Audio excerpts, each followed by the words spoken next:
اي وحده كتقول عييت تنقول لك راه رب الكون كيوجد لك شي حاجه كبيره. ما طلاشيش تفكري هذيك الدار اللي غادي تشري، تفكري دوك الوالدين اللي غتصيفطي للحج، تفكري ديك الطوموبيل اللي غتسوقي، تفكري دوك الناس اللي غتعاوني، تفكري غدا قدام الله ملي غتوقفي قدام الله وغتوقفي من المحسنين. بركه وليدات كيعرفوك تقول لهم انا بديت من هنا وصلت لهنا، لان الوقت ما بقاش تساعد في اوتر شوز.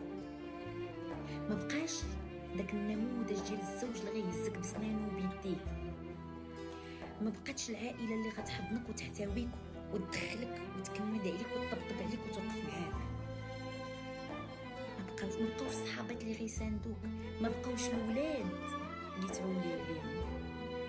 واش عندك خيار اخر انك ما تنجحيش؟ عندك خيار اخر انك ما تعديش؟